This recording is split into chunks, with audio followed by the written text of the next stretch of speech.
Le jeune homme que vous voyez s'appelle Usain St. Leo Bolt.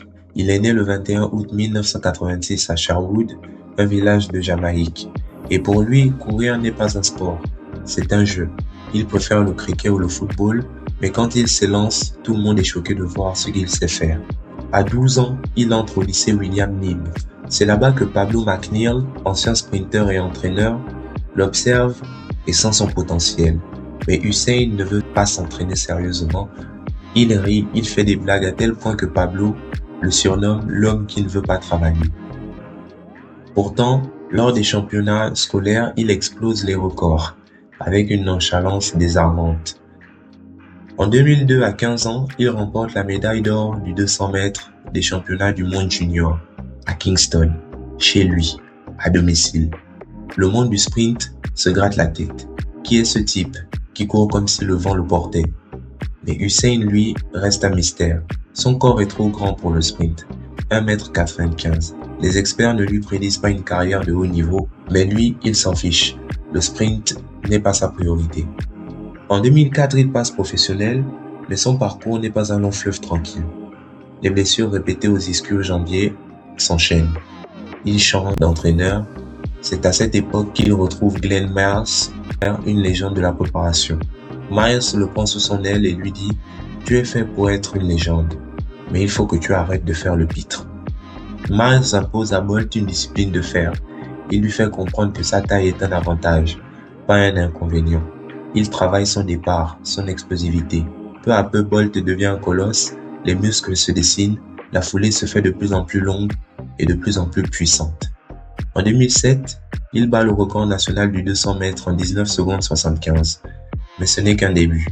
Une idée folle germe dans son esprit et dans celui de son entraîneur. Une idée qui va faire trembler les fondations du sport mondial.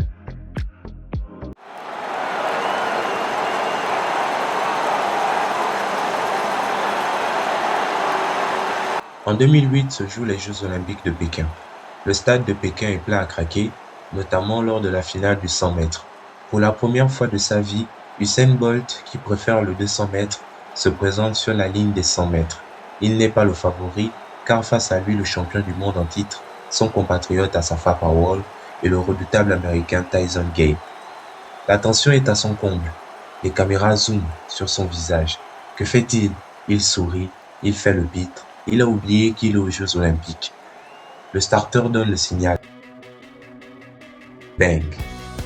Dès le départ, il est mal parti. Mais vers 50 mètres, quelque chose se produit. Il semble s'envoler. Ses jambes ne sont plus des jambes, ce sont des hélices, des pistons surhumains. À 80 mètres, il est seul devant. Il tape sur sa poitrine avant même de franchir la ligne d'arrivée. En 9 secondes 69, le monde s'arrête. Record du monde. Et ce n'est pas une victoire, c'est une démonstration de force. Ce n'est pas un sprinter, c'est un extraterrestre. Quelques jours plus tard, sur 200 mètres, il pulvérise le record du monde de Michael Johnson, un temps que l'on disait inatteignable, 19 secondes 30. Enfin, il finit en beauté avec le relais 4x100, signant un triplé historique avec son troisième record du monde. À 22 ans, Usain Bolt n'est plus un athlète, il est devenu une icône planétaire, le symbole de la vitesse absolue. Championnat du monde de Berlin, les critiques commencent à venir. Les plus sceptiques se demandent est-ce que Usain Bolt peut réellement dépasser les limites humaines. Finale du 100 mètres. Cette fois, pas de rigolade. Il est sérieux. Il sait que l'histoire l'attend. Le départ est parfait. Il ne se retourne pas. Il ne lève pas les bras. Il fonce, porté par une foulée énorme. Une fréquence qui défie les lois de la physique. Il franchit la ligne d'arrivée sans problème, 9 secondes 58. C'est un tonnerre statistique. Il ne bat pas le record. Il l'anéantit. Il a amélioré sa propre marque. Un écart monstrueux sur une distance aussi courte. La légende est scellée. Plus tard dans la compétition, il remet le couvert sur 200 mètres avec un nouveau record à 19 secondes 19. Il est désormais le seul roi de la vitesse. Il a prouvé qu'il était l'homme le plus rapide de tous les temps. C'est Lightning Bolt. Les années passent, la pression est immense. Bolt devient un phénomène mondial et commercial. Il côtoie les plus grandes stars, mais derrière le sourire, le corps commence à lâcher et à en souffrir. En 2010, une blessure au tendon d'Achille le prive de sa saison. En 2011, lors des championnats du monde de Daegu, l'impensable arrive. En finale du 100 mètres, il est disqualifié par un faux départ. Il cache son visage. Pour la première fois, on le voit fragile, humain. Le monde se demande si c'est la fin, mais en 2012, à Londres, c'est le retour du roi. Dans un stade en délire, face à un redoutable Yohan Blake, son propre compatriote et une concurrence américaine affamée, Bolt répond présent.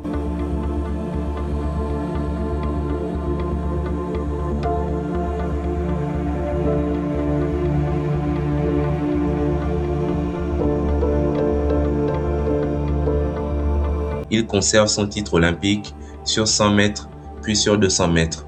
Enfin, avec le relais jamaïcain, il entre dans l'histoire olympique comme le premier homme à réaliser le doublé 100 mètres 200 mètres, 2 fois de suite. Il est invincible, insouciant, mais les fissures se font plus profondes. Au JO de Rio en 2016, il a 30 ans.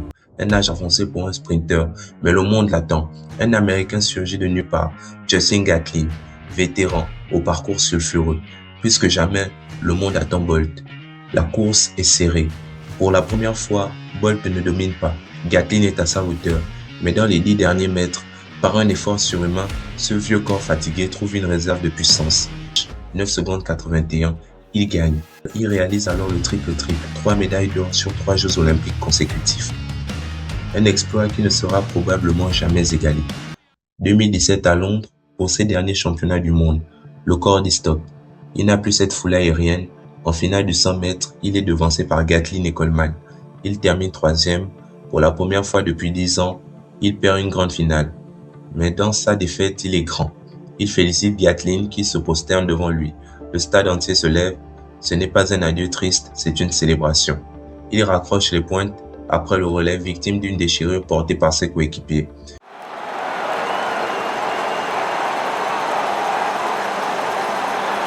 Usain Bolt n'a pas seulement battu des records, il a mis en lumière le sprint, l'a porté jusqu'au bout, il a changé la manière dont on perçoit le sprint, il a apporté de la joie dans un sport souvent austère et humanité des plus sincères. Il a montré qu'on pouvait être le meilleur de tous les temps, tout en prenant du plaisir.